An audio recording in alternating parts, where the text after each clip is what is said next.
Welcome to Uncovered. It's Wednesday. I'm Anthony, he's Ron, and together we uncover the MAGA propaganda that is not covered by the mainstream and corporate media.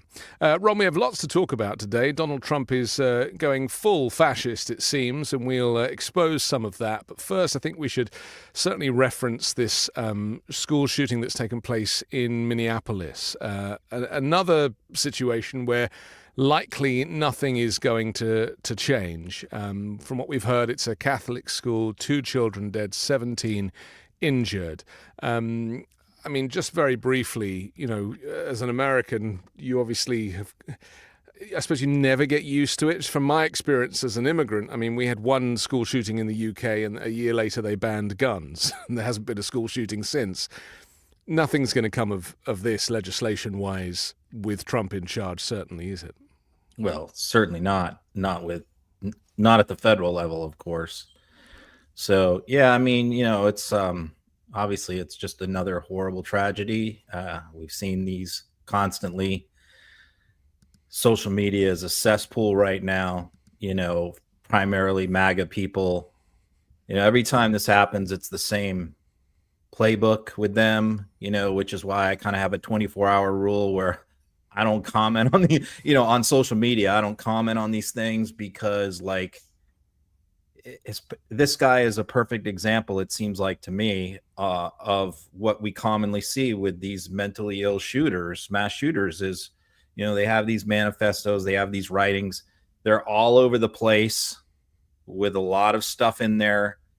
Anybody can cherry pick what they want from there if they so desire to fit their particular political narrative, as is happening all over social media right now, primarily 90% with right wingers. And, you know, it's just, it's sad. I mean, the only thing I'll say about it from a policy perspective is, you know, we have a lot of mentally ill people. That's usually who does these things. Whether they're diagnosed or not, many are.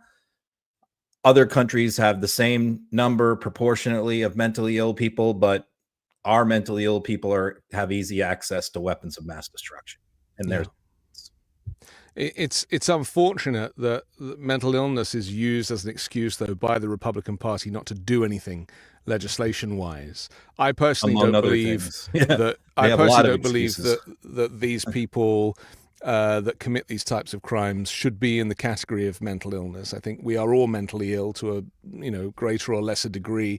The difference, I guess, is that obviously the political climate always has a lot to do with this, and the division of politics, and also the lies. And so many of these people we discover through their notes and various things, it turns out, have been brainwashed by far-right media, the radio and the television, and even, you know, in some cases by Donald Trump himself. And so, you know, that really is how I feel about this, that this is totally fixable without taking people's right to access firearms. You just have to tone down the division. But, you know, that seems to be more difficult than actually passing legislation in this country. Okay, let's move on to Donald Trump and his kind of insane dictatorship. The word dictatorship we'll be using quite a bit in this episode because he has been using it. I actually personally think that he wants to be a dictator. He wants to be considered one of these exclusive leaders, these autocrats. You know, he talks about Viktor Orban like he's a wonderful guy. He talks about Putin. I mean, showing that photo the other day in the Oval Office of him and Putin was just excruciating. And you know about Kim Jong and the Elton John album and just these weird bromances with the worst people. Let's take a look at the cabinet meeting, though, where this all kind of kicked off yesterday, where, and as in many autocracies, the cabinet members are expected to kind of expose their appreciation for the leader. Is that a kind of fair way to describe this? Yeah, you know, as you watch this clip, I always wonder, like, what would happen if, like, because he goes around the room, if he called on one of them and they didn't say anything about Trump. Like, they just talked about, like, our agency did this month for the American people, and this is what we accomplished. And then, okay, I'm done. Like, would they be thrown out of the room? Would they be fired? It just seems like it's like a requirement of the job that they have to spend all their time praising Trump. And we should remind people this is not normal, right? This does not happen in America or any civilized nation or modern democracy. This type of language is so far into the extremes that we should never allow this to be normalized. Here it is. If you all haven't stopped by the Department of Labor, Mr. President, I invite you to see your big, beautiful face on a banner in front of the Department of Labor, because you are really the transformational president of the American worker, along with the American flag and President Roosevelt. Working for this government, for you, is the greatest honor of my life. I tell it to everybody, and I really do feel that way, and I thank you. You have breathed life back into the profession of law enforcement. Your respect for law enforcement is so incredible. It's making a difference. This is just such a great opportunity, really, to recognize your leadership as a true champion for working people. Well, everyone knows there's no stronger advocate for hardworking American families than you. Well, Mr. President, first of all, thank you for the opportunity to work for you. Our country has never been so secure thanks to you. You have brought us back from the edge. And there's only one thing I wish for, that noble committee finally gets its act together and realizes that you are the single finest candidate since the this Nobel Award was ever talked about, to receive that reward. It's pretty great to celebrate Labor Day with a builder who loves labor. The great Trump projects have come from the very men and women we're going into this weekend to celebrate. Thank you for saving college football, by the way. We're all very grateful.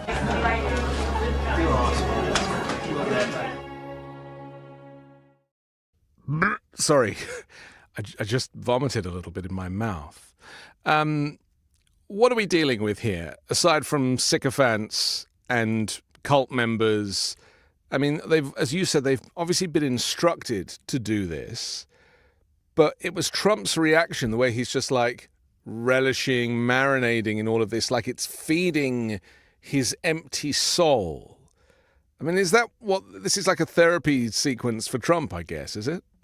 Yeah, I mean, there's so much you can say about this. I mean, people say, like, you hear this from Don Jr. and Eric all the time. Like, my dad didn't need this. He could be vacationing on an island somewhere and living it up, but he gave all that up, that great life. You hear his Eric say this all the time. He gave up that great life for you to serve the people. And it's like, when has Trump ever vacationed on anywhere?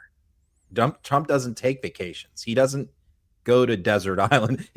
Maybe Epstein, but he doesn't like relax like normal people. He doesn't go to Europe. He doesn't go to, he plays golf. That's about it. Well, he's a felon. He can't really travel. But also we know that he doesn't like to sleep in foreign beds. He only likes to sleep in beds that are his own. He won't eat out at restaurants because he's paranoid about being poisoned. So, there's all kinds of phobias that he has. But really, and people say, Trump wanted to run for president to stay out of jail and to enrich himself, and that is all 100% true. But that mostly talks about this term. But really, like, if you go back to first term and this term combined, like, there's another big reason why he he very much wanted to be president, and you just saw what it is. He wants to be worshipped. He wants people to talk about him the way they talk about Lincoln, the way they talk about Washington, the way they talk about Jesus. That's what he wants. And that's what's in it for him. When people say, well, what's in it? What's his motivation for being president? It's the power, over other people's lives, which he gets off on. It's the money. It's the immunity from any consequence. And it's what you just saw in that room. And the second thing we can say about that is that we talked about this many times, is that in the first term, he did not have a cabinet like this. Yes, there were some people who, played, but nothing remotely like this. And so you take the example of like the BLM situation where Trump wanted to send National Guard into all these cities and states around the country. And people were there like, Mark Esper, Mark Milley, who said, no, you can't do that. We're not going to do that. They pushed back. And now we don't have any of those people. We have people that you just saw in that room. So obviously none of them are going to push back, as you just heard, on anything he wants to do. The final point I'll make is on Steve Witkoff, who you saw there talking about. I wanted to mention that he couldn't pronounce Nobel. He kept calling it Nobel. And if you don't know what the Nobel Peace Prize is, and you call it the Nobel Peace Prize, then how are you qualified to be the Middle East Special Envoy, amongst other things? By the way, Arthur Nobel made his fortune he is the inventor of dynamite. And so when he died, he donated his entire fortune for this prize. So anyway, that's a little aside. But the point is, when you hear Witkoff right there, you hear how pathetic and weak he is. And keep in mind, this is the man that Donald Trump has made our point man, the United States point man, in dealing with Vladimir Putin. He is the guy who's met with Vladimir Putin, I think 4 or 5 different times in Moscow, with no one else there, no other diplomats. This is the guy, that guy you just saw, that sniveling, whining, weak loser kissing Trump's ass, is the person that we have dealing with Vladimir Putin. Pretty scary. He's a New York realtor, same as Trump, right? Yeah, he's a real estate investor. That's it. Yeah, I mean, no diplomatic experience, no government experience, no foreign policy experience, didn't even study foreign policy in school. He's just a rich guy from New York that is a Trump crony who kisses his ass. So why Trump felt like this is the guy we need to negotiate an end to the most serious land war in Europe since World War II? I mean, it just goes to the incompetence of the man making the appointment. Or it goes to the fact that Trump does not want the war to end. Yeah. And that by having people that he trusts to not end the war on his behalf doing the negotiation. I think he wants it to end, but he wants it to end on Putin's terms. Yeah, 100%. Yeah. Yeah. And this is what people need to kind of get their heads around, is that, you know, we assume and presume that Trump would ultimately want to be on the right side of history representing America, except he doesn't represent the US. He represents himself and his business interests, and he knows that Putin is a huge financial opportunity. Putin played him, didn't he? Right. So is plundering Ukraine. Right, 100%. And whatever's left of it. Putin brought all of these business leaders over to Anchorage to meet Trump. Very, very, very clever. And that's what Trump was excited about. Exactly right. And so he'll drop the sanctions. He won't impose sanctions as he'd promised. We're going to see a huge shift, I think, with that. And also understand that when Witkoff is doing these negotiations, there are no other people from the State Department there. There are no other diplomats. There are no other experts or individuals. It is literally just him, and that is Trump's direct line to Putin. There's not even a translator.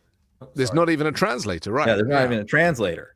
Yeah. So yeah, I mean, he's using Putin's translator. So the thought that like the two people Putin is dealing with is Donald Trump and that guy. Yeah, I mean, he has to just laugh. You know, that what a joke. Well, he laughs that it's so easy. I mean, I do love that moment in The Beast when he got in Trump's car and you can see him. He's either holding his nose because Trump stinks so much, or he's like, I mean, either of those I'll take. Let's talk about Trump's reaction to this stuff. He was talking about being a dictator and saying that people want a dictator because, you know, ultimately he's stopping crime, which he isn't, incidentally, as we know, because the National Guard are not law enforcers. They don't have experience in that. So just a police presence, or a military presence in this case, stops people from going out the house, criminals and civilians alike. Let's take a look at this clip of Trump at the cabinet meeting taking on the subject of being a dictator. Job. Thank you very much. But then he goes on television and says, "Oh, Trump is a dictator. He's a dictator." And a lot of people are so the line is that I'm a dictator, but I stop crime. So a lot of people say, you know, if that's the case, I'd rather have a dictator. But I'm not a dictator. I just know how to stop crime. And yeah, well, all dictators stop crime. And as we know with Trump, just reverse anything that he says and you'll get to the truth. He's basically admitting that a dictatorship is the right thing for America to see through his America First policies. Yeah, he said this during the campaign a few times. There was a lot of backlash in the media and elsewhere to his comments. He used, I'm going to be your retribution, I'm going to be your revenge. And then, he used the dictator comments and stuff. And, then he said he was joking. And then he said he was only going to be a dictator for a day, for 24 hours, and get everything he wanted done. And then he was going to go back to being democratic, right? This is not, so there's two ways to treat this. You can treat it the way like corporate media and the Republicans in Congress treat it, which is to say, oh, he's just joking. He's just saying that to trigger the libs. Like he's just trying to get you worked up and get you to talk about him and get upset. He doesn't really mean any of it. And then there's the other school, which is probably ours, which is no, this stuff is being done in a very calculated way that he's rolling this out incrementally. It's sort of like a slow march to autocracy. And I know there are people who say, well, we're already there. Well, you haven't lived in an autocracy if you think we're already there. We're not there yet, but we're well on there. Well, we're well on our way. And so, we get closer to it every single day.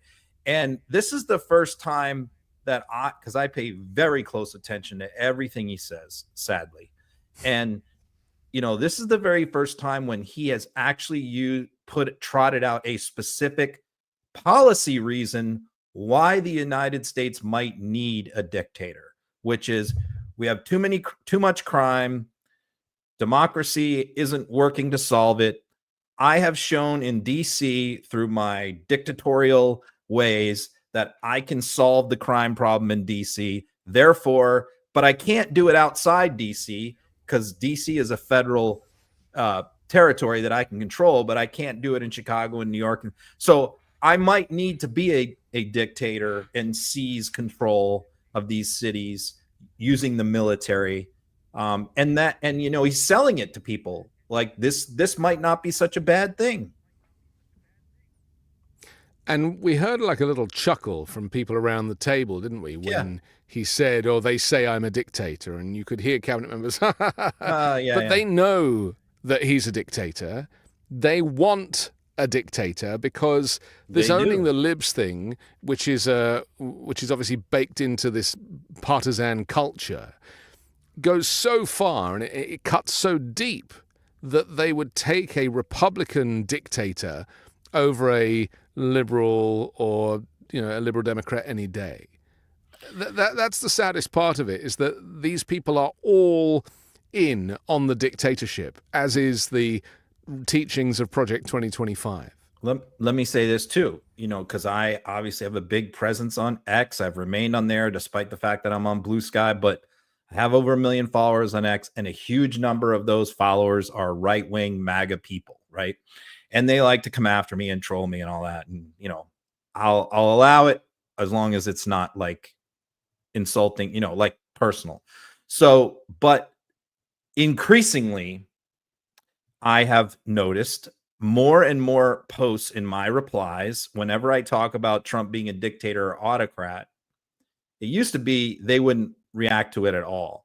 But in the last few months, more and more, and I know there's bots behind this too, you're hearing them reply to my posts on that saying, yeah, well, we wouldn't mind that. That's actually is what we want.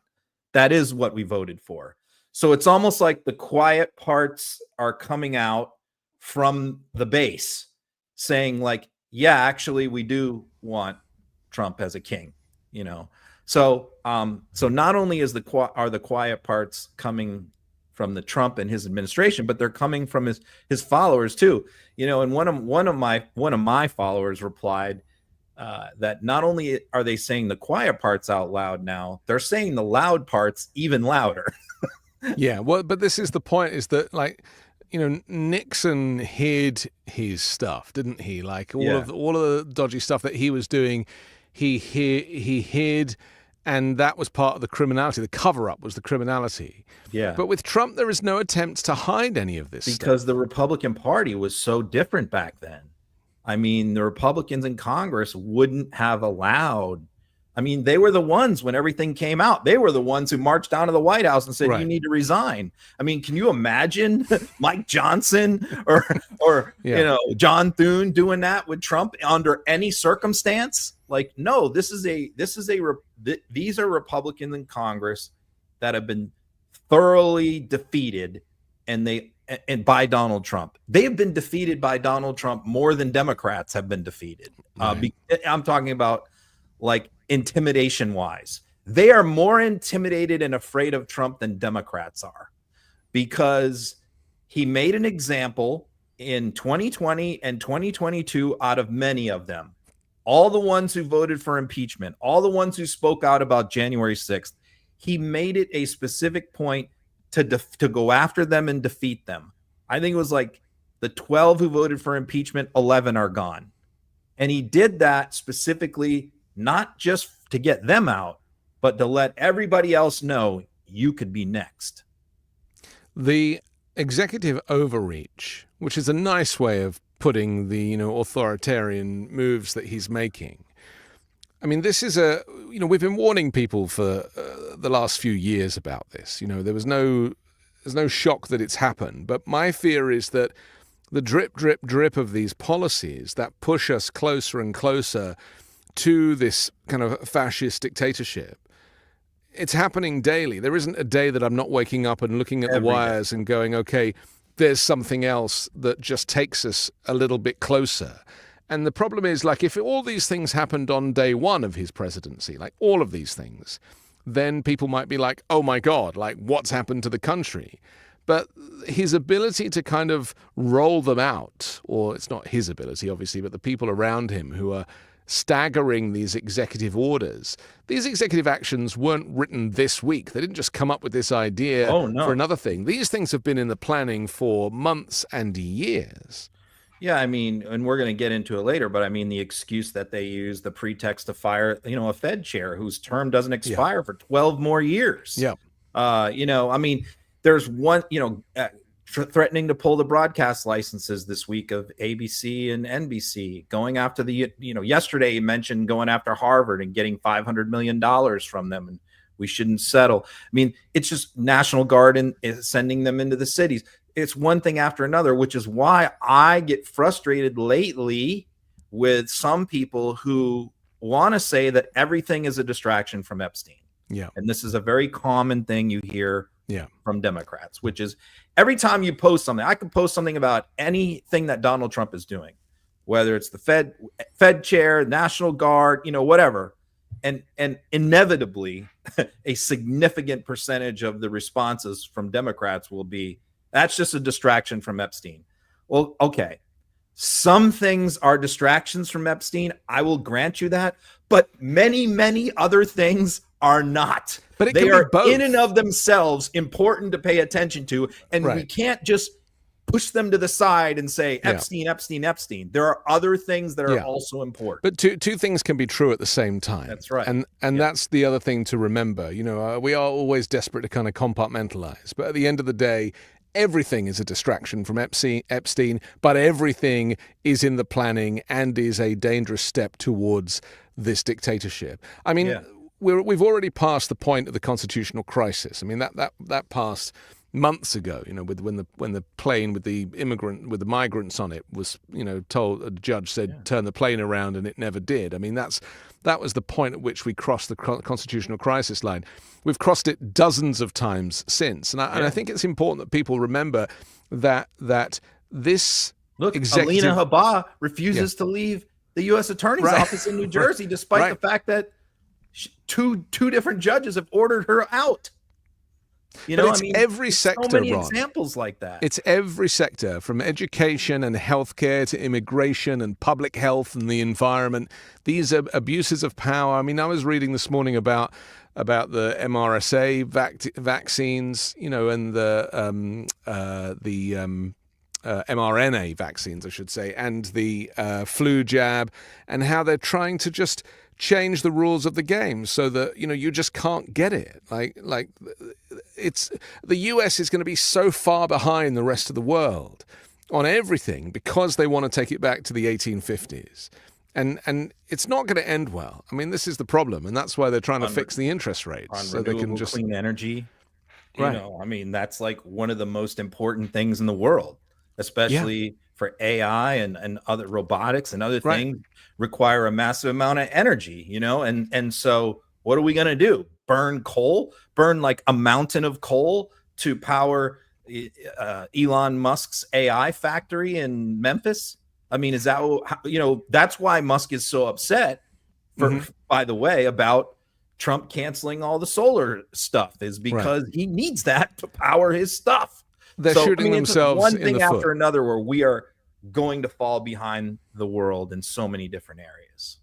You touched on the National Guard. Let's talk about that because, explain to people the difference between being able to federalize DC versus these other sanctuary cities. Because seeing the military on American soil until the last time Trump was president and the military kind of showed up during the, BLM protests and things. And I remember that helicopter kind of buzzing the crowd in D.C. when Trump was trying to cross Lafayette Square to do that photo op outside the church with the upside-down Bible. And that was really the first time I'd seen that kind of military presence, and it was really quite scary.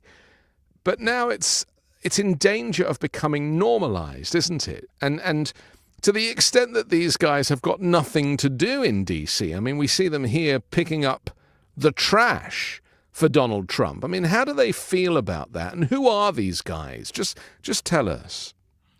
Yeah, I mean, these are National Guard troops who have been brought in from 4 different states.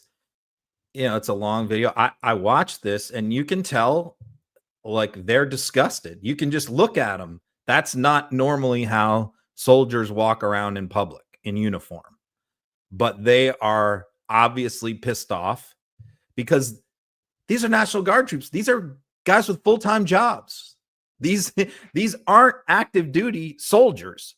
These are people who do 1 weekend a month and 2 weeks a year of training. And the rest of the year, they're working full-time jobs in whatever job it could be, construction or working in offices, whatever. So they've been activated from West Virginia, from South Carolina, from Ohio, and sent to D.C.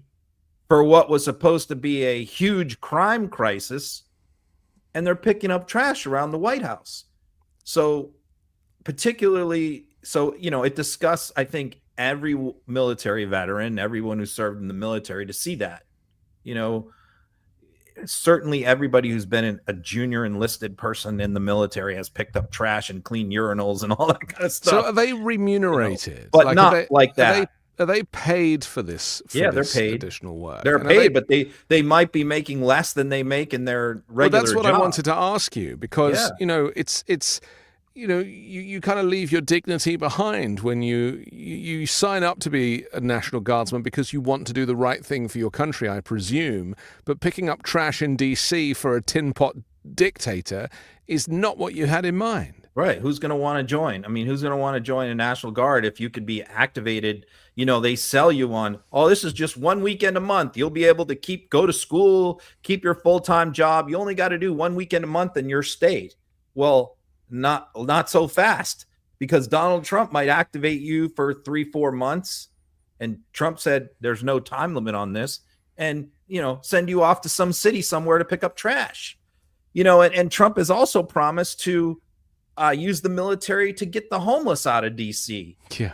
And they've also talked about getting a lot of the residents who have lived there for centuries, their families, out of there, cleaning out, displacing the current residents, moving new, we know who he's talking about, white people into the district to make it a more beautiful, city to live in.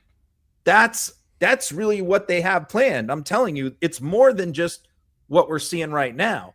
They are already talking about displacing residents, and they can do that in a number of different ways, and like moving homeless out, all that kind of stuff. So look, you talk about DC. DC is a federal city. It's created by Congress. It's a federal territory. So the president and Congress have special jurisdiction over what happens. Like Trump can fire the mayor, get rid of the mayor, and take over the city. And I think that's actually, I don't know all the details, but that's somewhat legal for a president to be able to do that. And that this might be, I heard somebody comment about this. What's happening right now with Trump, he's making the best argument for DC statehood, that you could possibly make, which is really the people of DC have no power to stop this. There's no governor. They have a mayor whose authority can be taken away easily by Congress. And so they don't really have much recourse. When the rubber is going to meet the road is when Trump tries to send National Guard to Chicago, which is probably going to be next, according to what everyone's saying. In a week or 2 weeks, they said mid-September, he's going to try and occupy Chicago with Guard troops. So if he sends National Guard troops from like Georgia, Alabama, Mississippi into Chicago, with a governor there who has already told him, do not dare do it. Don't come here. You will not be welcome. That's when we could be getting into some serious issues. I heard today that he's taken over control of Union Station in DC. So supposedly he's now running the train station, whatever the hell that means. You know why? Go on. Because J.D. Vance got booed. J.D. Vance went there to go do a tour of it, right, the other day, and everybody was yelling at him and heckling him and booing him in the train station. So now, literally like 36 hours later, Trump announced, I'm taking over Union Station. And what it means when Trump takes something over is basically getting rid of anybody who disagrees with Donald Trump. If you're not a Trump supporter or you're not behind Trump, then you are as good as gone. And so it's Donald Trump street cleaning and ethnic cleansing our specials, because that's ultimately what he's doing. And by making an example of DC, and by getting the litter cleared up, and by getting the homeless out, and by cleaning up the graffiti, because I don't believe they can do much on crime, because, as I say, these people are not law enforcers. They'll just say, okay, well, look what we've done to DC. Surely this is going to be an easier sell to people to take it to Chicago and to Los Angeles and elsewhere. I think the crime numbers are going to go down along with the economic numbers, because look, we saw this during the COVID lockdowns. Of course, crime went way down because during the lockdown period, because when people don't leave the house, crime goes down. Like there's less DUIs, there's less fights, there's less everything, there's less shoplifting. If everyone's sitting at home, there's much less crime that happens. You got your few burglar people, but that's about it. Violent crime goes down. So this is also part of the calculation, which he knows if he floods the city with troops, people aren't going to want to go out. Like there's actually like tanks and like armored personnel carriers parked in front of restaurants. Yeah. Like and bars. Yeah. Nobody wants to go out and go to these places. And you hear this from reporters who live in DC day after day say it's a ghost town. Like the restaurants are empty, the bars are empty, people aren't leaving the house. So he's going to be able to like use the crime data to make this case. Like, look, but this is what Hitler did, Ron. This is how Hitler operated. Sure. It's like a crime goes down when everyone's afraid to leave the house. Yeah, but is that really how we want to live? But that's the crux of this, isn't it? That no one's being asked, is this how you want to live? Does this feel like the free world anymore? And it is precisely that freedom that is surely going to come a cropper with Republicans and their idea of, and this kind of libertarian idea of, smaller government. And I just worry that this overreach is not going to be popular with anybody outside of those sycophants sitting around the cabinet table.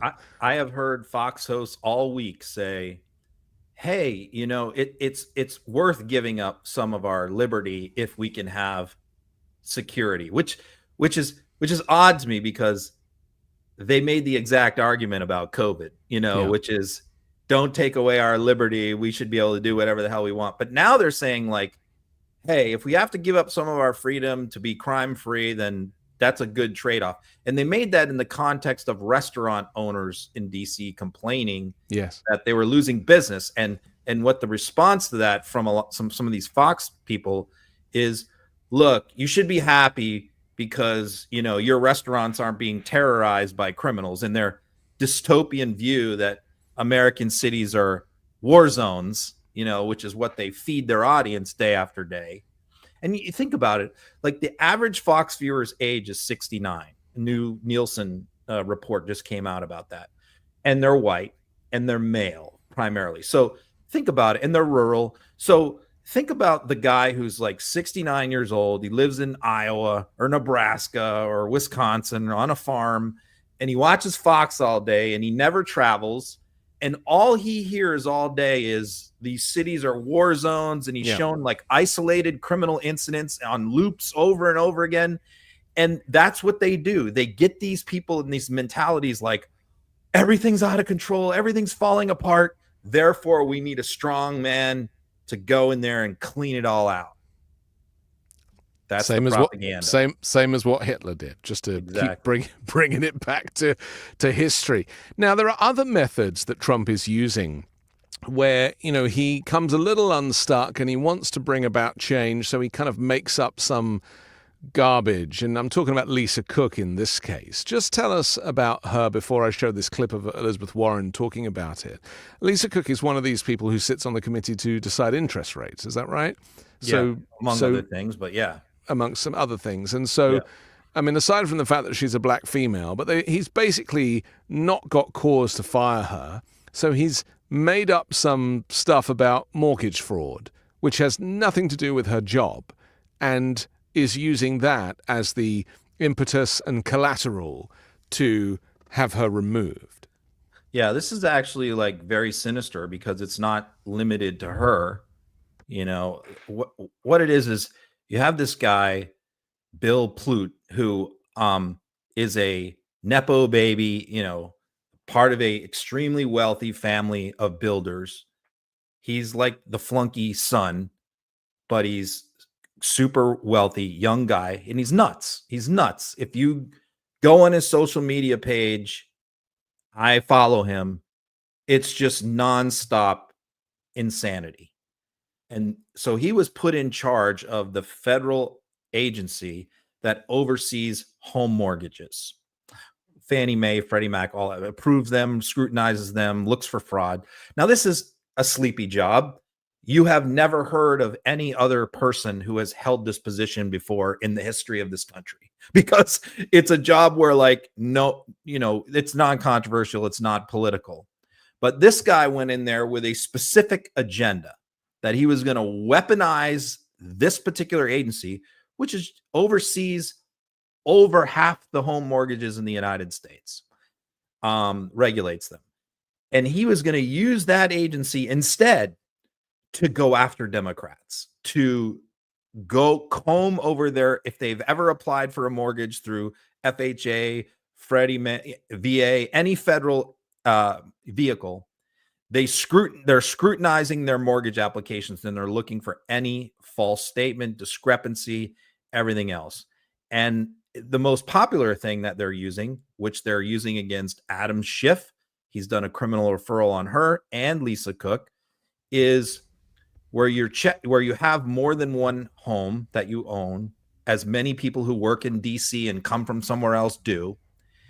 And they check the box that this will be their primary residence.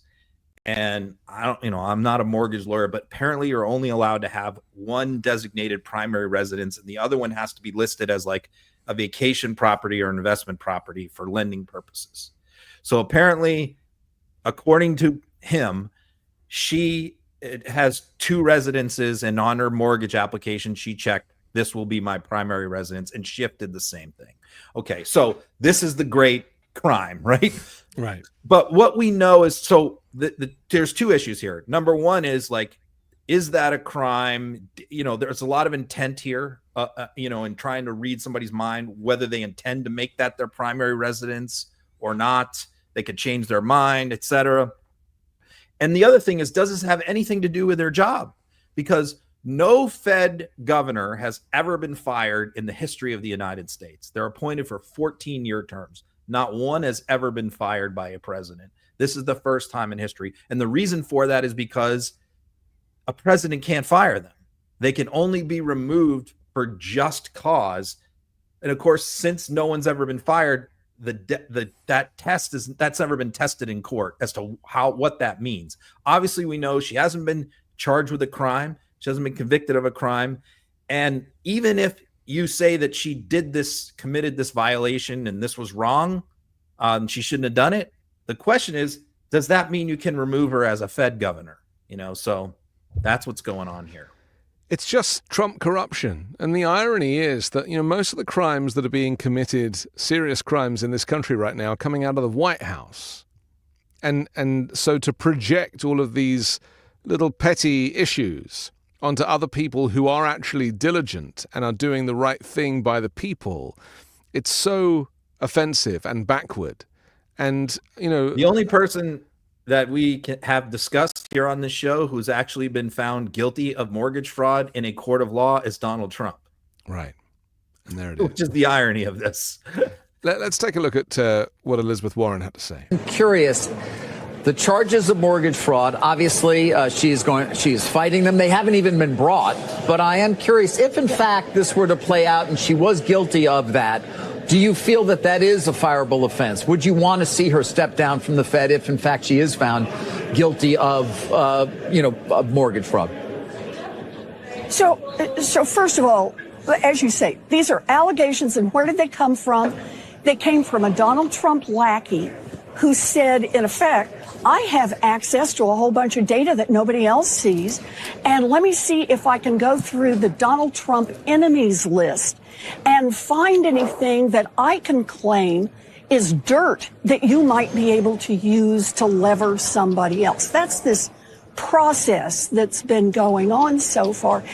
What I care most about is that we follow the law here, and the law is pretty clear that firing for cause means job-related, like someone who has been inefficient or someone who's been corrupt in doing the job. That is the history of what for cause means here. If you want to change the law, look, the Republicans are in charge of the House, the Republicans are in charge of the Senate, and Donald Trump sits at the White House. Then bring an amendment to the law. But we are a nation of laws. Let's just follow the law here. She'd have made a great president about 8 years ago, wouldn't she? I really do feel kind of missed a bit of a trick. She didn't get that many votes in the primary. Yeah. She's solid. I agree. Here's the other thing. This is very selective. I'm sure that there's probably 100,000 Americans who have done this, who probably have owned two properties and designated both of them as their private. So many, half the people in Florida, who own houses in Florida. And I was going to say, it's got to be more than that. It's probably into the millions. So if you really want, when this guy starts making criminal referrals to DOJ for a Republican in Congress, a Republican staffer, a Donald Trump appointee, a Republican elected official somewhere else, I might believe that he isn't weaponizing this for political purposes, even though he's the first one who's ever done this kind of stuff. But this is all Democrats. He is specifically, as Warren said, targeting Trump's enemies. Adam Schiff, Lisa Cook, who, by the way, is the only black woman who's ever been appointed to the Federal Reserve, and that's just who he goes after. But I actually think it has less to do with race than the fact that she has 12 years left on her term. And keep in mind, there's only six governors. So if you knock out one, and Powell's term expires next year as chair, but if you knock out one, I think the board is already kind of like divided 50-50 right now, and he gets to appoint somebody for 12 years, and then someone else's term is about to expire, so he'll get two. What will happen is what happened in Turkey, which is they ousted their monetary policy people. Erdogan put his people in, and inflation went absolutely crazy after they lowered the interest rates down to nothing. And that's really what Donald Trump wants. Donald Trump wants, he already said, he wants inflation rates to be close to zero. I mean, interest rates, to be close to zero.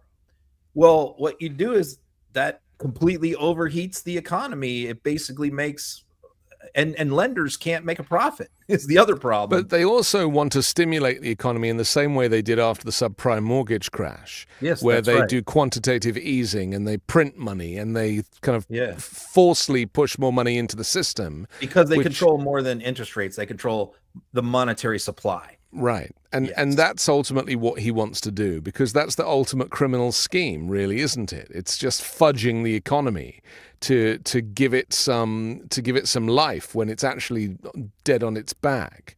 And the other thing to watch, by the way, is in that new crypto bill that they just passed. Oh, I know. Keep an eye on this. Is this the one that they connected the 401ks to? Yes, because there's an even worse loophole that's been identified by banks who are a little bit freaked out about this, which is that it allows basically, people to take money out of banks and put it into crypto. It's this loophole, and they're very concerned. And the number of liquid assets in bank deposits has already come way down in the last few months, and that money has gone into crypto.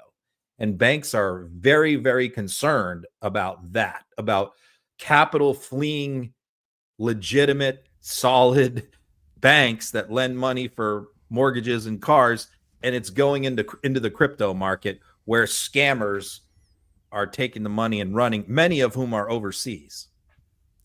I mean, it's pure corruption. Trump made billions in his first few weeks with his crypto investments as president, right? I mean, this is, again, by the way, that it's worth like 10% of what it was his first week in office now. Really? So, he was able to cash out.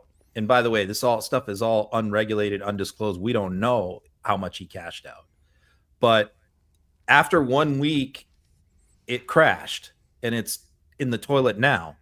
But he very well may have cashed out, a big chunk of his money, and we don't even know. We have to take a quick break, but we're going to come back and talk about Trump's health, which is deteriorating. As you noticed in that clip earlier when he was talking about being a dictator, he was kind of slurring and all over the place. So we'll do that next here on Uncovered. I'm excited to share with you C15 from Fatty 15, the first emerging essential fatty acid to be discovered in more than 90 years. It's an incredible scientific breakthrough to support our long-term health and wellness. And you guessed it, healthy aging.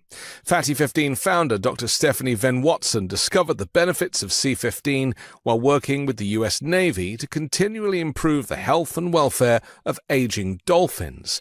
Based on over 100 studies, we now know that C15 strengthens our cells. It is a key healthy aging nutrient which helps slow biological aging at the cellular level. In fact, when our cells don't have enough C15, they become fragile and age faster. And when our cells age, our bodies age too. This eventually led to studies finding the first new nutritional deficiency in 75 years, called cellular fragility syndrome, caused by a lack of the C15. As many as 1 in 3 people worldwide may have low C15 levels and cellular fragility syndrome. By replenishing our cells with the crucial C15 nutrient, Fatty 15 effectively repairs cells, reverses aging at the cellular level, and restores our long-term health and wellness. Fatty 15 is on a mission to optimize your C15 levels to help support your long-term health and wellness, especially as you age. You can get an additional 15% off their 90-day subscription starter kit by going to fatty15.com/uncovered and using code UNCOVERED at checkout. And links to our sponsors can be found in the description below. Okay, Ron, let's get back to Trump's health for a second. I'm going to play that clip again of him talking about being a dictator, just because I want people to look at it with a different set of eyes. and just hearing the way that the lethargy has really kicked in. And I remember, I check his public schedule every day, and the last couple of days he's literally had nothing on the agenda apart from lunch with J.D. Vance, which is a fate worse than death. Let's take a look. Job. Thank you very much. But then he goes on television and says, "Oh, Trump is a dictator. He's a dictator." And a lot of people have been so the line is that I'm a dictator, but I stop crime. So a lot of people say, if that's the case, I'd rather have a dictator. But I'm not a dictator. I just know how to stop crime. And dictator with a capital Dick. The slurring and the swaying, and then we also know that the hand now, we're seeing this kind of huge mark from an IV line, I presume. A couple of times he's covered it with thick makeup, not the same orange makeup he uses on his face, but a kind of weird, heavy kind of foundation. He's got a kind of drag queen hand. What's your take on this? And do you think there's a kind of health cover-up going on? Yeah, obviously, there's a lot of speculation. By the way, this is a good way to trigger the MAGA snowflakes. Is you post anything about Donald Trump's health, his ankles, his hand, his walk, he drags that right leg around sometimes. Yes, that's right. Yeah. It's a good way for me to mass block about 500 of them in one shot, because they all jump onto those posts because they go crazy. This, and somebody should do a study on that, which is why do the cultists get so mad, more mad than anything else, when you talk about his health, that he might not be invincible, the strong, powerful man, because they get really triggered by that. Clearly, there's something going on. We talked about his mental decline, how he forgets names more and more often, how he rambles. We've talked about that for a long time. But now, really, for the first time, we're seeing serious physical decline, where he's actually going out of his way now. We see this a lot in videos, to cover his hand or hide his right hand. And at first everybody's, it's just an IV. That was like a year ago. Now it's it's getting much worse. It's really doesn't look good. We see the big swollen ankles. We see the lethargy, walking around. We hear it in his voice. Even some of his own supporters are like, man, he didn't sound real good right there. There's something definitely wrong with him. And people are even starting to speculate, well, if he doesn't finish his term, how are things going to play out? He's not doing well.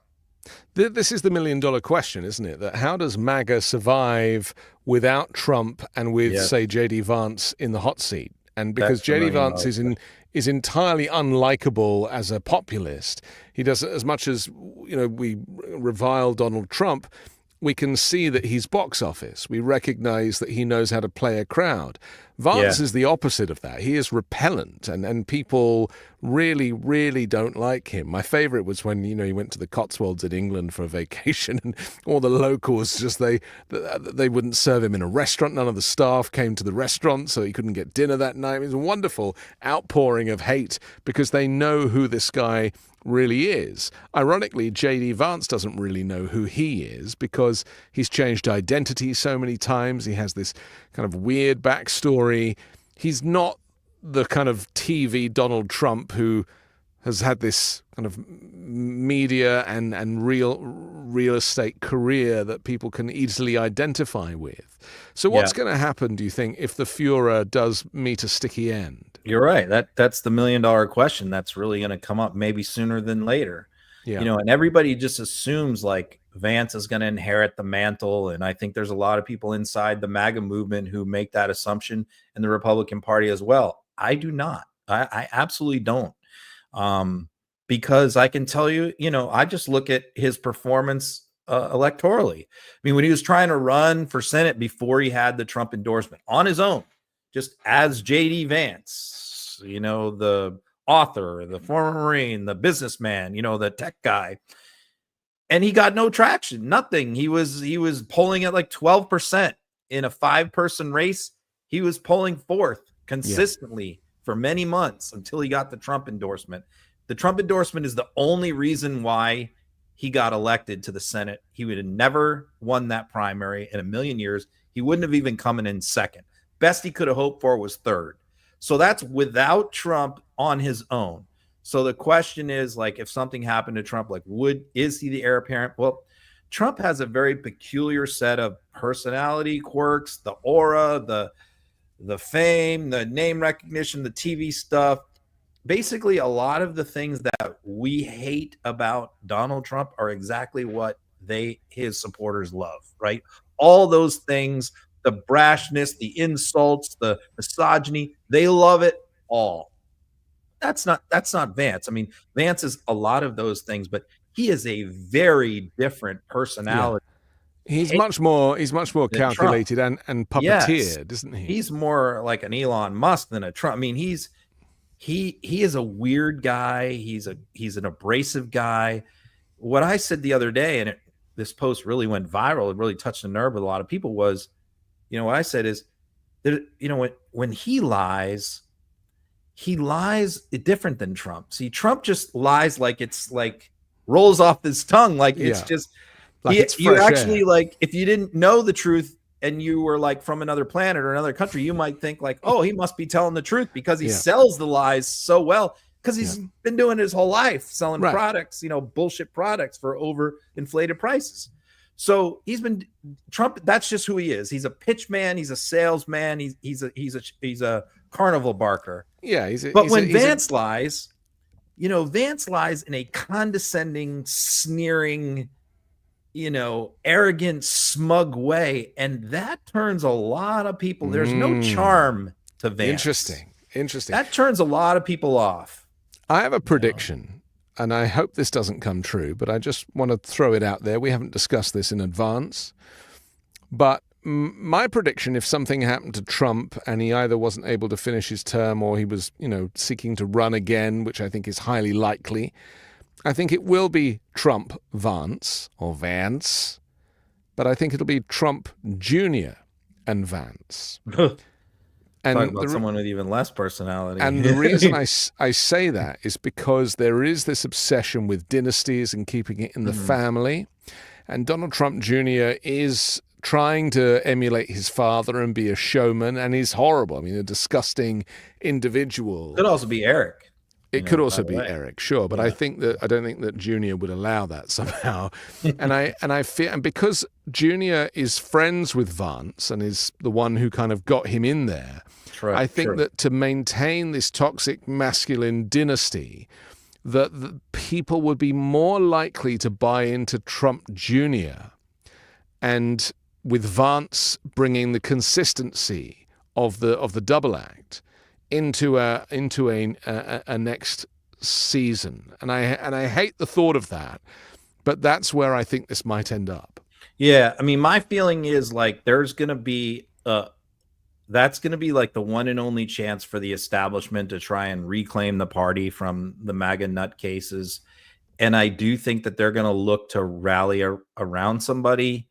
And they tried to do that in 2023 with Ron DeSantis. They tried to make him their guy, and he had a lot of problems himself from a personality standpoint. Plus, Trump is still on the scene, so it was a whole different dynamic. So the question is going to be those establishment, old guard, non-MAGA Republicans, who are they going to rally around? And, I said this on our show that was deleted. I believe it's not going to be DeSantis this time. I think they're done with him. Yeah. And I think the person they're going to rally around has a much better chance of defeating somebody like a Vance. And that's Brian Kemp in Georgia, who nobody talks about, who has been pretty anti-Trump, whose wife hates Trump, and, didn't endorse him until like the very last minute, and only then like did it in a backhanded way. He didn't do any events with Trump. And I think that's going to be the guy that they're going to look at to get behind, and he's definitely going to run for president. So the question is just going to be like, how much will the MAGA base stay together? Because we've also mentioned this, a lot of them hate each other. There's a lot of rivalries and factions within MAGA, and Trump has been the only one to kind of keep them all going in the same direction. But that's why I think it'll stay in the family. That could blow into a million pieces. Yeah. I just see, Trump talks about himself in the third person, right? He sees Trumpism as a brand. And that's why I feel that Donald Trump Jr. is a more likely successor, because it maintains the brand. Trump has, he's taken the American flag as his kind of mascot, in addition to assault rifles. He just doesn't have what it takes, though. I totally agree, and that's partly why I want it to happen, because he hasn't got what it takes. Talking of the American flag, this is a weird policy that Trump kind of brought about in the last couple of days that has caused uproar on the right as well, and maybe you can tell us why. He's basically said that flag burning, which is something that I guess he's seen on video out of Los Angeles when these protests were kicking off because of the National Guard being sent into LA, that he's now turning it into a federal crime, and you get a year in prison automatically if you burn a flag. I mean, is that basically what he's brought about by executive order? Yeah, I mean, this is definitely a culture war distraction. I'll give people that, but it's still something to pay attention to and push back on. It was kind of funny, the scene on this, because first thing I heard when okay, tomorrow he's going to roll out this executive order on flag burning. I told the guys, I said, I want to see this. I need to see the specifics of this order, because I'm curious, like, how are they going to define flag? Is it going to be a flag shirt? I mean, like, how obviously you have this Texas versus Johnson case, which was, incredible opinion written by Scalia about how, I think flag burning is terrible, and if I was a king, I would ban it, but I'm not, and this is protected free speech. Right. So there is a SCOTUS ruling already on this, which Trump is ignoring. Again, more dictatorship. But it was also a 5-4 ruling. The court has changed, and they believe maybe that they could overturn that case. And that's all part of Project 2025 stuff. So this is a real thing. Like, they're actually serious about it, but under current law, they know that they can't do it. So Trump came out and said, we're making it, if you burn a flag, you're going to prison for a year. And I'm like, I had read the order right before he said that. And I'm like, that's not in the order. There's nothing in the order that says that. A president can't create a criminal statute. So it was literally this weird scenario where, like, what Trump said verbally completely did not match up with the order. What the order is, it really has no teeth. What it really says is, if in the course of burning a flag, you have committed some other crime, you could be, then they want DOJ to consider prosecuting you federally for it. And the best example of that would be actually what Enrique Tarrio was prosecuted for, the Proud Boys leader, a few days before a month before January 6th, when he ripped down a BLM flag from a black church and burned it in the street. And he was not prosecuted for burning a flag. He was prosecuted for stealing someone else's flag and vandalizing someone else's property. So that's literally what this order says, is that if you steal somebody, if you burn your own flag on private property, there's nothing that they can do to you, or even in the street. But if you steal someone else's flag, or while you're burning a flag, you set something on fire that's not your property, you could be prosecuted for that. So that's all this says. The right-wing media are not enjoying this particular diktat. Here's the Barstool Bros on their podcast dealing with the aftermath. You see Trump signing an executive order this morning. No, for what? And what the penalty is going to be, if you burn a flag, you get 1 year in jail. This is real or is AI? This is real. How did I miss this? What? Is this real? You haven't seen this? No. Had a busy day, but no, I haven't seen that. Yes, he signed an executive order where if you burn a flag, you're going to get 1 year in jail.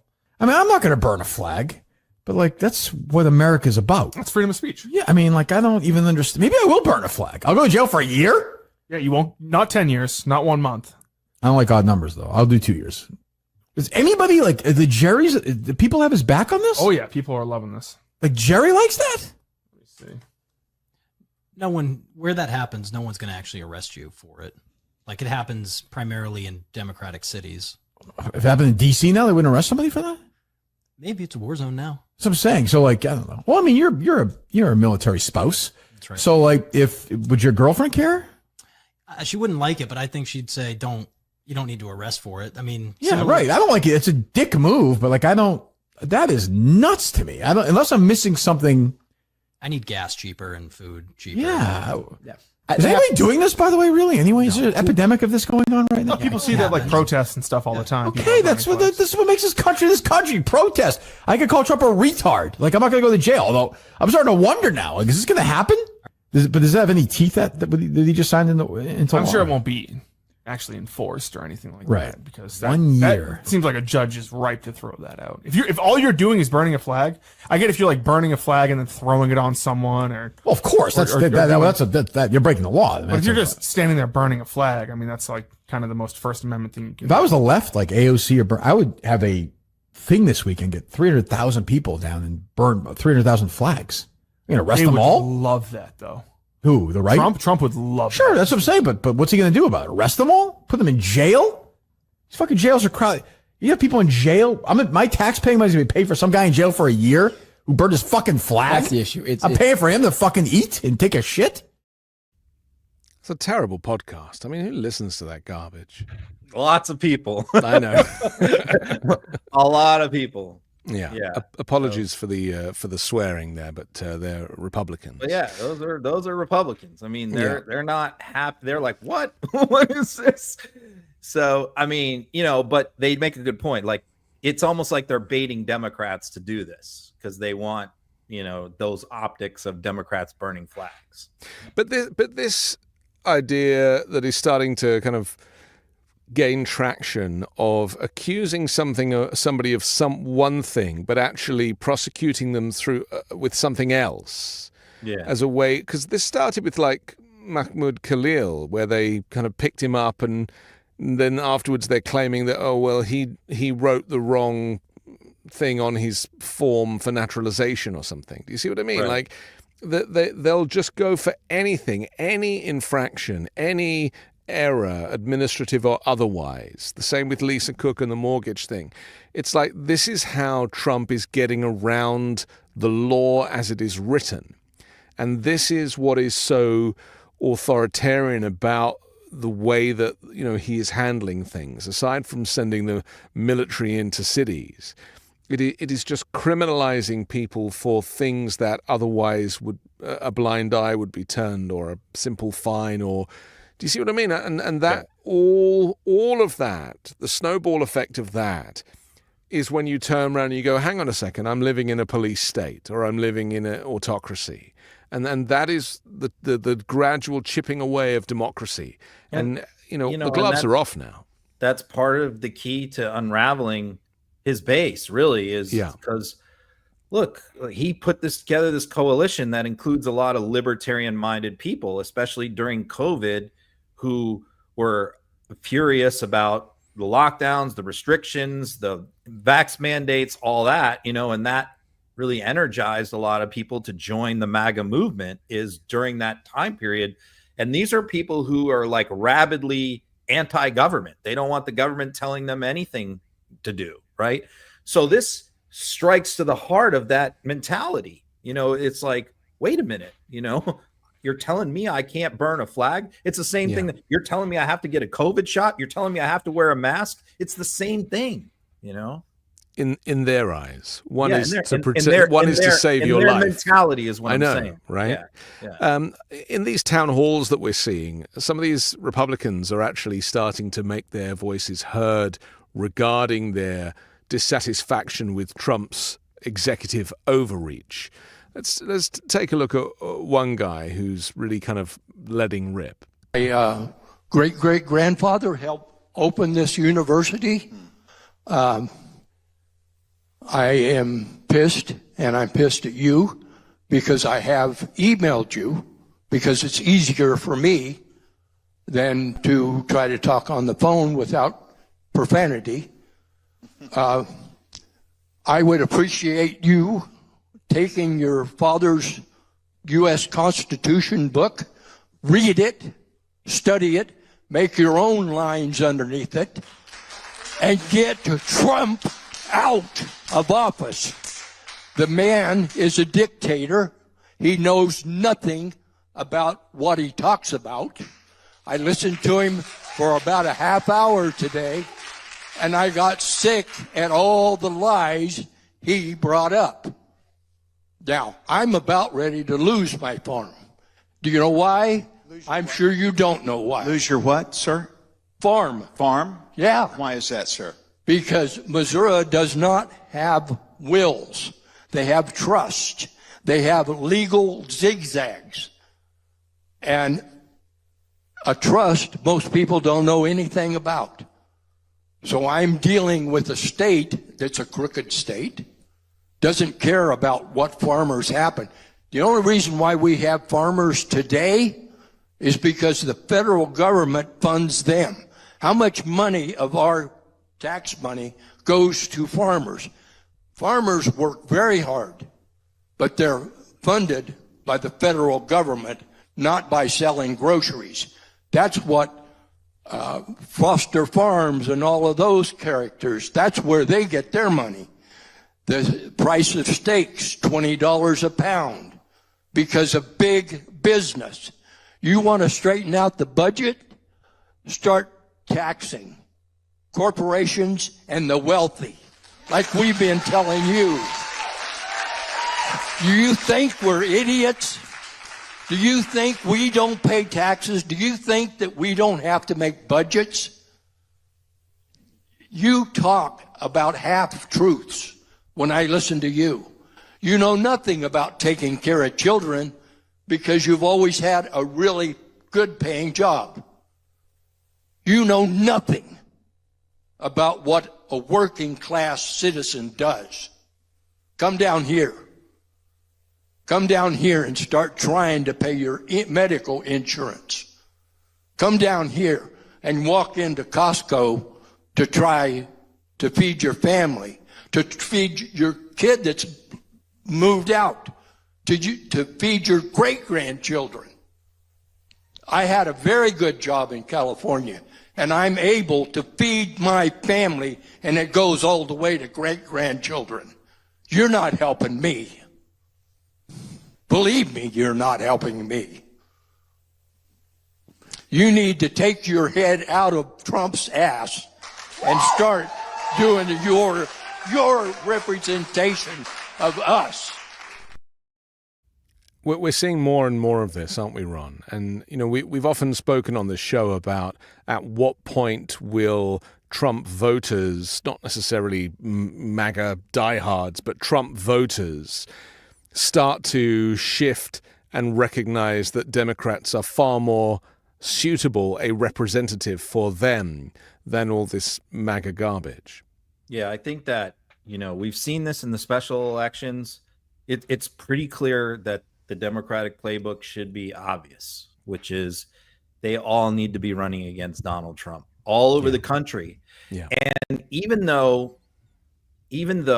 many of the things that Donald Trump is doing, like tariffs, these guys have nothing to do with in terms of the fact that they're not the ones who passed a bill or voted for a bill that imposed tariffs on Norway or something. But so many things. They're not the ones who put the National Guard in DC. They're not the ones who fired the Fed governor. All these things that Trump is doing every day while they're out on vacation or in Israel or, you know, wherever. Democrats don't care about that because they're going to use all of the stuff that Trump is doing is going to be imputed to these guys because they won't do anything to stop him. They won't say anything against him. They won't criticize anything he's doing because they're afraid of him. So they're in a position where even though many of them disagree with a lot of the things that Trump is doing, they won't say it because they're afraid. And that is going to kill them in the 2026 midterms because Democrats are going to run against Donald Trump and they're going to say, look at all this shit Trump has done. And these guys are going to say, as we've seen in other town halls, well, that wasn't me. Congress didn't do. Yes, they are going to be the ones held accountable for all of Trump's sins. Trump will not pay the price. They are going to pay the price. They are going to lose their jobs. They're going to lose their seats. And we saw this yesterday in the Iowa special election, a district that Trump won by 11.5 points just 9 months ago. A Democrat won it big, flipped the district by 20 points in just 9 months. Why? Well, because Iowa farmers are hurting bad right now from Trump's tariffs. They can't sell their stuff overseas. And by the way, Chuck Grassley, who's been complaining the last few days about the fertilizer tariffs, because fertilizer's gone through the roof because of the tariffs on fertilizer. So look, Iowa's in play now for because not only did Democrats have really good candidates running in Iowa, but the farmers are getting killed by Trump's policies. And even though many of these people in Congress can say, well, that was Trump, not me, well, they're going to pay the price for it. I'm pleased you mentioned Iowa. It was Catelyn Dray who beat Christopher Protch, who's an extremist. Who's a 100% MAGA Republican. Right. Yeah. So Democrats can now block governors' appointments there. This is hopefully the shape of things to come, provided that we have this framework for a legitimate election anyway. And that's why I guess Trump is going out of his way to militarize these cities, because then he can also control who shows up at the polling place. Because he knows what's coming. Even though he acts like, oh, I'm so popular, I've never been. He knows they're telling him what the real numbers are. Right. That's why he's doing all this redistricting, gerrymandering, everything else that he's doing. Yeah. And he's going to do plenty more to suppress the vote, because he knows that a blue wave is building. I was just thinking about what you were saying about, people being scared of Trump, these Republican senators and Congress people being scared of Trump. I mean, Hitler's generals were scared of Hitler, and this kind of rule by fear is something that we need to learn from history. And you would think that the Republicans would learn from history too, and know that this won't end well. And being pressured and blackmailed and intimidated by the supreme leader, because, they fear for their lives. It's not just their jobs. They fear for their lives and that of their families. Trump is a mob boss. He is I called him a Tin Pot dictator, but he's more of a kind of Tin Pot mafia boss, isn't he? And it's that kind of pressure, I'll break your legs type thing that's going to hurt them. And it also results in them nominating these weirdos, these freak shows, these extreme MAGA people as their nominees. These are the people winning the primaries now. And look, this is what happened in North Carolina. You got Tom Tillis, who was run out of the Senate by Trump because he's going at it with Trump. Trump threatened the primaries. So you have a guy who, if he stayed in, Roy Cooper probably doesn't even run in that seat. But since he stepped aside, now there's a much weaker Republican running, Whatley, and Cooper decides, oh, well, I think I can win this for sure now, and jumps in. Let me just say this about the Democrats, though, because a lot of people get disheartened. I look at it two ways. They get disheartened by the leadership. They look at the DNC chair, maybe they're not happy with him. They look at Jeffries, who just, to me, it's like a vacant chair, Jeffries. He doesn't really hurt anything. He doesn't help anything. He just doesn't do anything. He's just, the statements he puts out, they say nothing. Yeah. And then, of course, you got Schumer, who's we hear from him once a week, and, it's all crap. So, and they look at that and they get frustrated, oh, we're lost. But I look at underneath them. I look at the candidates running around the country, and I see great candidates. Yeah. So I say to Democrats, don't let the leadership sort of beat you down too much, because we got great people running all over the place. And let me add this caveat, including the person in Iowa. Let me give you an example of this, this Graham Plattner guy who's running in Maine now against Susan Collins, who's the polling shows him crushing Susan Collins, despite the fact that this guy has never run for office, but he's got this wild resume that I know living here in Maine, like this appeals to Maine. Like he's a harbor master and an oyster farmer and a Marine combat veteran, and he loves Bernie Sanders. And I'm going to see him speak on Monday, actually, at the Bernie rally with Plattner. But so you got this, like, Democrats are suddenly, like in the last week in Maine, just energized over this young candidate who's got this crazy background, but like is really popular, salt of the earth Maine guy. And meanwhile, we are hearing that Schumer is trying to recruit, the 77-year-old outgoing governor to run. And it's like, if they do that, Janet Mills, if they do that, if Schumer brings her out, somebody who doesn't even really want to run, and talks her into running against this guy who's hot as a pistol, I mean, I could just see Democrats going berserk in this state. So the leadership needs to almost like step aside and let the grassroots run things, because the grassroots right now is doing a lot better job than they are. Yeah, it's easy to forget how much good stuff is going on because it doesn't get national headlines. And it's the same with the legal fight, with all the pushback against Trump policies. Trump is losing time and time again in court. And I think that, again, we don't ever really hear that from the major networks either. It's because there's always an appeal. So therefore it's like, oh, okay, this is just being kicked into the long grass. But ultimately, Trump is not as popular as he tells you. The Democrats might be suffering a vacuum of leadership, but there are an enormous number of people organizing on the ground. There are great candidates. I mean, Mamdani in New York is another example of somebody who's really defied the odds.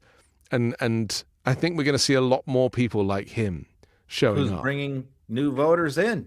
How many, Democrats haven't done that since Obama brought in new voters. Yeah. They've lost voters.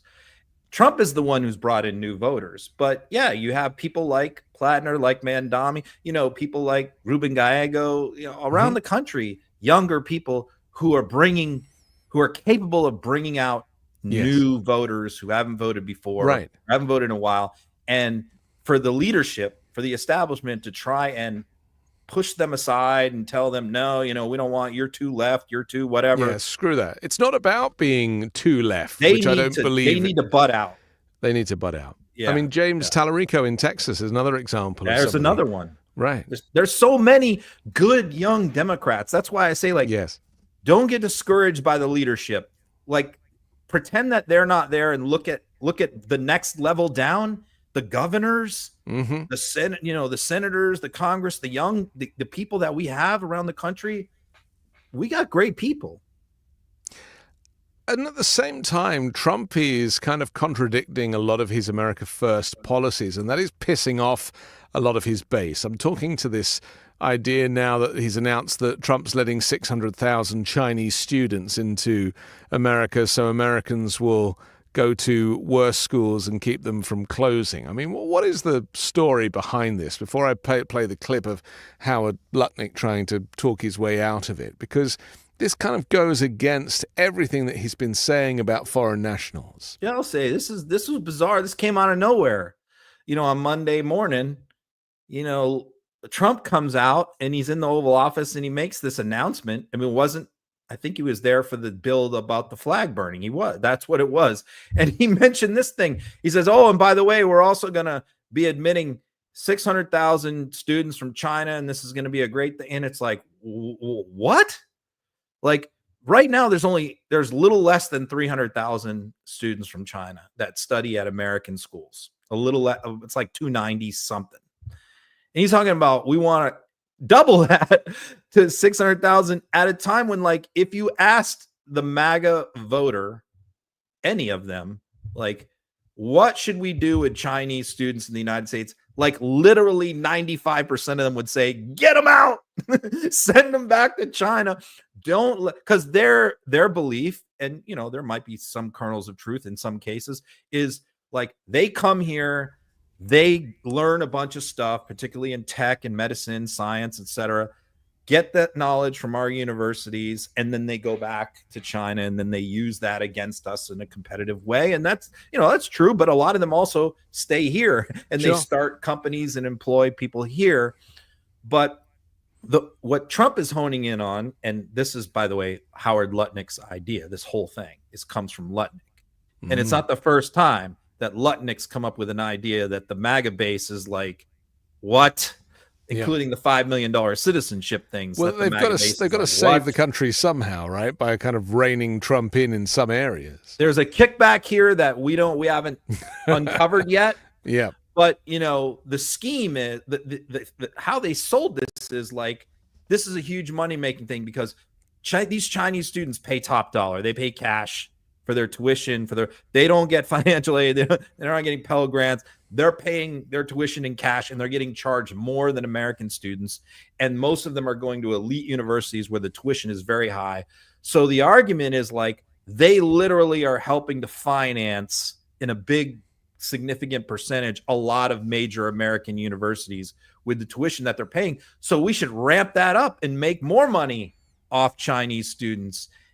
So the question is like, a lot of the MAGA people are saying, number one, we don't want more Chinese students. Number two, I don't get it. Why are we helping these elite universities when they're supposed to be the enemy?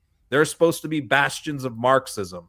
Why are we trying to help them make more money off the Chinese? That makes no sense to us. It makes no sense to me. And the only thing I can come up with is somewhere in this, there's some money going into Donald Trump's pockets. I don't know how yet.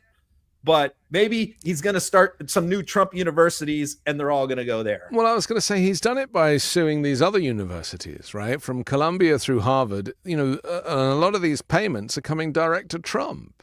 So as far as I'm concerned, he's basically trying to mine these universities for his own personal benefit, suing them. It doesn't make much sense to me why he would do this. Like you say, there's got to be an ulterior motive. Let's see what Laura Ingraham had to say when she was taking on Howard Lutnick over this. It's very important. Mr. Secretary, with all due respect, how is allowing 600,000 students from the communist country of China putting America first? Well, the president's point of view is that what would happen if you didn't have those 600,000 students is that you'd empty them from the top. All the students would go up to better schools, and the bottom 15% of universities and colleges would go out of business in America. So his view is he's taking a rational economic view, which is classic Donald Trump, looking at higher education and saying, but why are you until helping we Harvard? Modify that. That just What's helps that? Harvard and UCLA and UCal Berkeley and I mean you're all helping those schools. Why? They're like basically factories of anti-American propaganda. And now they're getting a big influx of cash because of the Chinese students. I know President Trump has always been very pro-Chinese student. I just don't understand it for the life of me. Those are 600,000 spots that American kids won't get. Well, I'll tell you what I'm involved. I'm involved in changing the H-1B program, right? We're going to change that program because that's terrible, right? We're going to change the green card. We give green cards. The average American makes $75,000 a year, and the average green card recipient, $66,000. So we're taking the bottom quartile. Like, why are we doing that? That's why Donald Trump is going to change it. That's the gold card that's coming. And that's we're going to start picking the best people to come into this country. It's time for that to change. I think our American engineering students need to be given the first role at every job, and I think they're brilliant when given half a chance. But Mr. Secretary, I know you're juggling a lot of balls over there. We really appreciate your explaining a lot of this to us. Thank you. Yeah. I mean, they gave quite a lot away, or he gave quite a lot away in that, didn't he? We've now heard stuff about green cards and HB1 visas that they're going to... He's changing the subject. He's changing the subject, but it also... But in the process of changing the subject, he's also saying the quiet parts out loud of what's coming down the pike. Well, because he's throwing that stuff out because he knows that those are the kind of things that MAGA does want to hear about. They don't want to hear about the Chinese stuff. Yeah. But, you go back to the first part of his answer and it really makes it even worse. And I heard this a lot from MAGA right-wing podcasters and radio hosts. When they heard that interview, they got even more mad. Because think about what he's saying. What he's saying is like, if we got rid of all the Chinese students, that's going to like free up 10, 20% of the spots at Harvard, at elite universities. And those spots are going to be now filled by Americans who are currently at second tier down schools, like state schools. So they're going to leave. Suddenly the people going to the University of Georgia, the University of Florida, NYU are going to be able to get into Harvard because all those spots have just opened up. And so what he's saying is that if all of those American students take those spots in the top universities currently held by Chinese students, that's going to put the second tier schools out of business because they're going to lose all those students. I mean, think about how incredibly outrageous that is to say, like, we need the Chinese to keep our universities afloat, and we need American students to like be in a second tier university when they are qualified to get into Harvard, but they can't because there aren't spots available, because we need Chinese there to help pay for everything. It's a message that appeals to literally nobody except maybe the Chinese. Yeah. We have to finish in a sec, but before we do, I just want your thoughts on the Cracker Barrel conspiracy, because this is a big thing, isn't it? And this is a post from Robbie Starbuck, who I guess is a MAGA influencer. Cracker Barrel caving and restoring the old logo is a good start, but it's not enough. It would be a shame if their Instagram, Facebook and TikTok comments were filled with demands to end funding for all ages pride shows and end to DEI plus pronoun training at their corporate office. Just quickly, Ron, tell us about this. I know that Cracker Barrel showed this new logo, which was much simplified, and the old man was gone, and some of the old kind of oldie worldy stuff was missing, and Cracker Barrel have now decided that they'll go back to the old logo because of this public pressure. Is that about right? Yeah, I mean, it's easy for us to like make fun of it, and these people, when they get all worked up about this stuff, as I make fun of them more than anybody over it. Yeah. But there's also a dark, sinister side here, and that is there is a group of people, and Stephen Miller is the one who started all this with his American First Legal. It's literally like there's multiple groups that are tied together that work together to extort and blackmail American companies. And it's all over this DEI woke stuff. And, Miller figured out during the last 4 years when they were out of the White House how to turn this into a profitable business. And basically what it is it's like you're suing these companies, anti-white discrimination, DEI practices. They file these lawsuits. They're kind of don't get any traction. They don't go anywhere. And then if that particular company, one of those companies, and keep in mind, these people are suing hundreds of companies. Yes.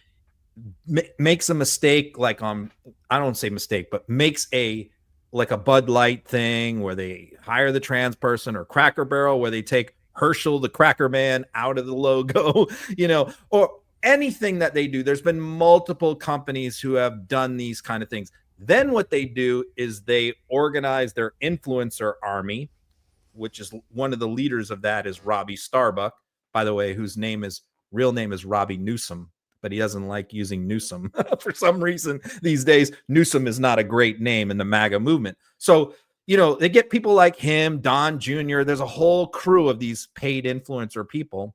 And then they organize the boycotts and get all the outrage going and bring all the heat on these CEOs, boycott the company, stock price goes down. Then they extort them for money and settlement. And then they call off the boycott. We've seen this with multiple companies now. Cracker Barrel is the latest one. And the other sinister, the last thing I'll say is the other sinister part of that is they actually are using their allies inside the Trump administration to use government power to also extort these agencies. As we saw with Donald Trump. Donald Trump weighed in on this Cracker Barrel thing. You need to change the logo back. Literally 12 hours later, they caved. So this is a very orchestrated, sinister, dark operation to extort American companies using these social media boycotts. And the reverse of that, just finally, is that for all of the Democrats that were progressive people that were boycotting Target because of their anti-DEI stance, the boss of Target has now resigned. So cuts both ways, right? Yeah. Cuts both if you ways. cave to the MAGA mob, yeah, you might be alienating, people that are Democrats. Mm-hmm. Probably not much. The other thing is, like, some of these companies they're boycotting are like MAGA type. I mean, Cracker Barrel is not exactly like a liberal, right? Their clientele is a lot of them, which is why like these boycotts can be effective against companies like Cracker Barrel, more effective than against other companies, because their customer base is a big chunk of MAGA people. I've been to Cracker Barrel once on the freeway, and the biscuits and gravy was interesting. I'll leave it there. Ron, thanks for joining us and this episode of Uncovered. You can download the audio podcast later tonight. Rewind, watch it again, share the show, comment down below. Check out our sponsors down there as well. We'll come back next Wednesday and do it all over again. Thank you, Ron. Okay, we'll see you then.